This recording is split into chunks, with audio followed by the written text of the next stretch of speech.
بسم اللہ الرحمن الرحیم والحمد للہ رب العالمین والصلاة والسلام علی سید الانبیاء والمرسلین۔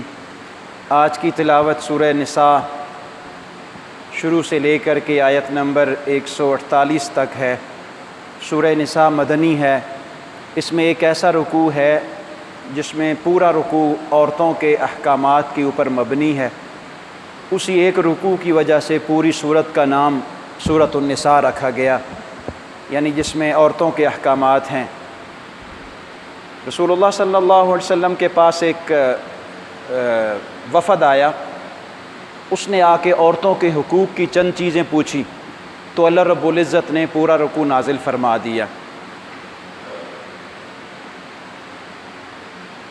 اس کی ابتدا انسان کی تخلیق سے ہے کہ اللہ رب العزت نے انسان کو ایک جان سے پیدا کیا، پھر انسانیت کو دنیا میں پھیلا دیا اور اس کے اوپر مختلف قسم کے احکامات لاگو کیے، اور اسی کے ساتھ ساتھ اس رکوع میں یتیم سے متعلق احکامات بھی ہیں کہ اگر کوئی کسی کی کفالت میں یتیم ہے تو تم اس کی کفالت کرتے ہوئے اللہ سے ڈرو، اس کے مال کے تم پاسبان ہو، محافظ ہو، اس کے مال میں کمی پیشی نہ کرنا، زیادتی نہ کرنا، تاکہ اور کہیں ایسا نہ ہو کہ تم تھوڑا سا مال بھی یتیم کے مال میں سے لو، تمہاری زندگی وبال جان بن جائے۔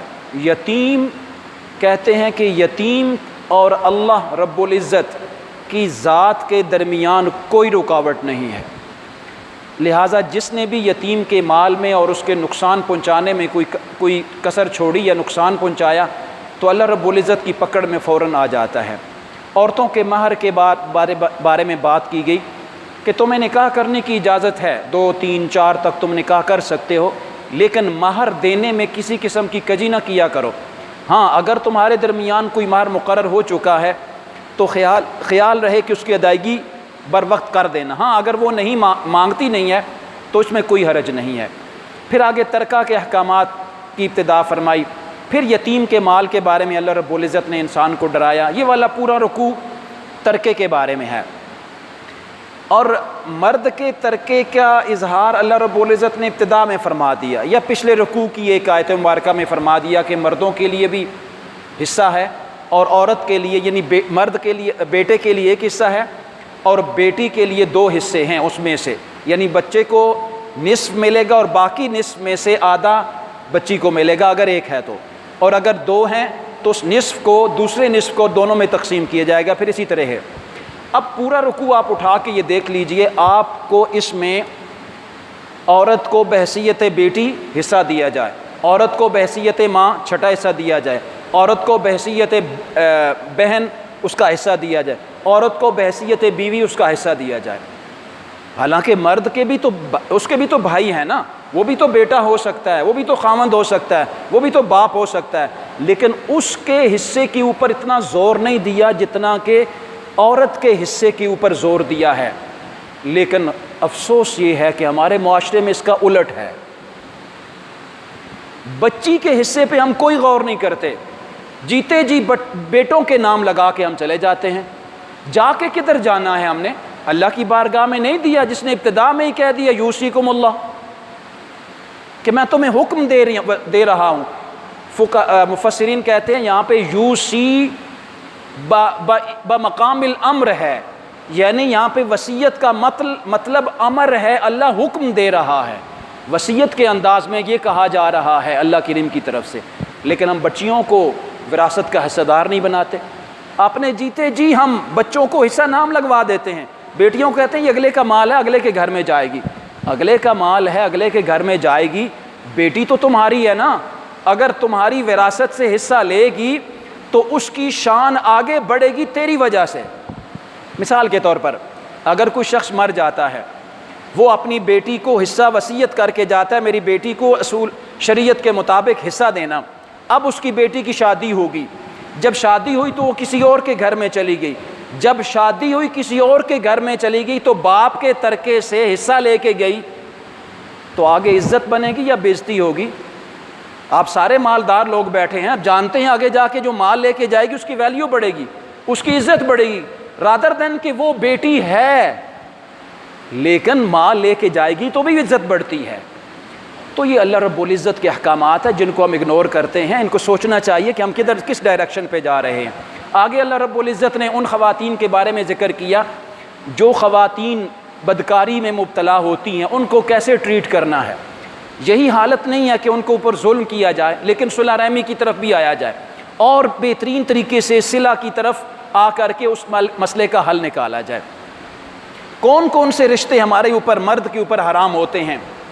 ماؤں میں سے اوپر تک، دادی، ماما اور نانی اور اس کے اوپر تک سے رشتے جو نا وہ حرام ہیں۔ بچیوں کے نیچے تک، بیٹی، پوتی اور پھر اس کے نیچے تک۔ پھر اسی طریقے سے خونی رشتہ دار جو بھانجی ہوتی ہے اس کی طرف اور بھتیجیوں کی طرف، یہ سارے وہ رشتے اللہ رب العزت نے گنوائے ہیں۔ اور ساتھ ہی ساتھ یہ بھی ارشاد فرمایا آزاد عورت کے ساتھ نکاح کیا کرو، یہ تمہارے لیے بہتر ہے۔ آزاد اس وقت چونکہ لونڈیاں بھی ہوتی تھیں تو آزاد کی طرف رغبت دلائی گئی اللہ رب العزت نے۔ پھر آگے 5ویں رکوع کی ابتدا میں اللہ رب العزت نے ارشاد فرمایا اللہ تمہارے لیے نیکی کی اور تمہارے لیے ہدایت کی کوشش کرتا ہے اور تم اپنے حصے کی ہدایت ضرور حاصل کیا کرو۔ باہم رضامندی کے ساتھ جو تجارت کرتے ہو نا وہ تمہارے لیے ٹھیک ہے۔ چوری چپکے سے کسی کا مال لے کر کے غصب کرنا یہ تمہارے لیے گناہ کا سبب بنتا ہے۔ ظلم، تعدی اور جبر کے ذریعے مال لیا ہوا بھی تمہارے لیے وبال جان بن سکتا ہے۔ اور پھر ساتھ ہی ساتھ یہ بھی ارشاد فرمایا مرد تجارت کرتا ہے نا، عورت کو بھی تجارت کا حق حاصل ہے اگر وہ شریعت کے مطابق اپنی حدود میں رہ کے تجارت کرتی ہے اس کا۔ اگر یاد رکھنا مرد اور خاوند اور بیوی دونوں تجارت کرتے ہیں تو خاوند خاوند کا مال ہے اور بیوی بیوی کا مال ہے۔ یہ تصرف کرنے کا خاوند کو حق نہیں ہے کہ بغیر اجازت کی بیوی کے مال میں تصرف کرتا رہے، اس کا بھی حکم ارشاد فرمایا۔ ساتھ ہی ساتھ ارشاد فرمایا فزیکلی تو مردوں کو قوام حاصل ہے صرف اس وجہ سے کہ باہر سے دوڑ دھوپ کر کے لے آتے ہیں، لیکن اللہ رب العزت نے عورتوں کو بھی صالحات کی صورت میں، قانتات کی صورت میں اور حافظات کی صورت میں مقام دیا ہوا شریعت میں۔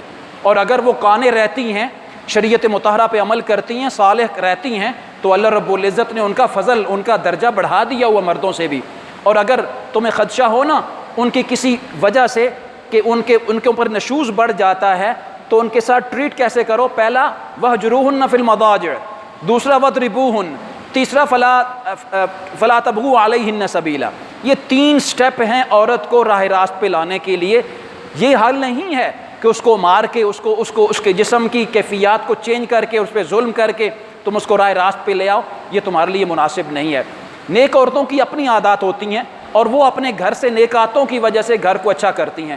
ناچاکی کی صورت میں تمہارے درمیان اسی رکوع میں اللہ رب العزت نے ارشاد فرمایا میاں بیوی میں ناچاکی ہو جائے نا، یہ ہمارے ہاں بھی کلچر ہے، آپ جانتے ہیں پنچایت کا سسٹم ہے۔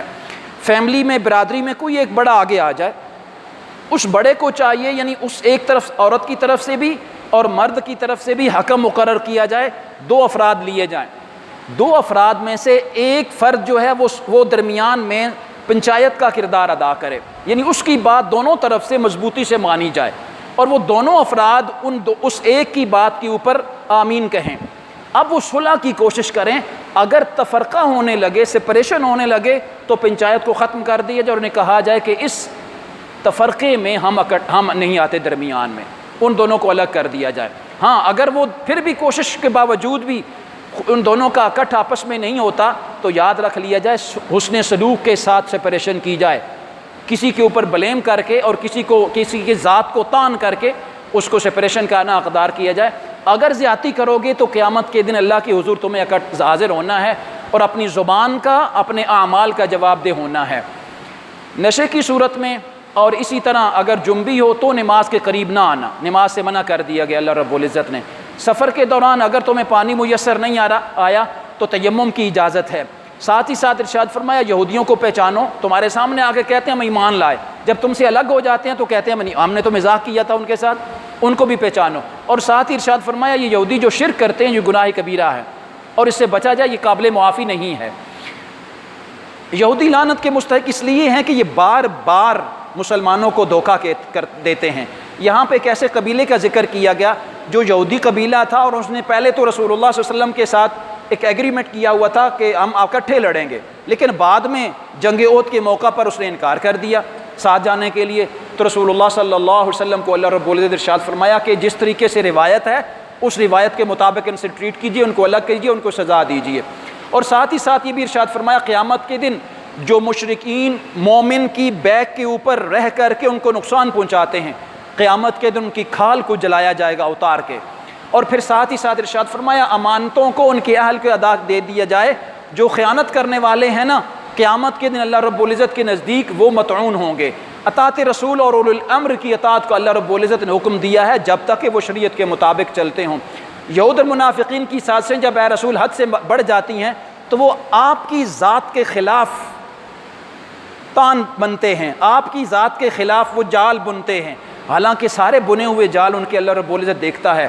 اور یہ مقام رسول کو کیا جانے، حالانکہ جب کسی کو تکلیف پہنچ جاتی ہے تو وہ اللہ کے رسول کے پاس آ جائے، رسول اس کی سفارش کریں اور اللہ رب العزت کی سفارش قبول کر لے تو اللہ رب العزت تو پہلے ہی معاف کرنے والا ہے۔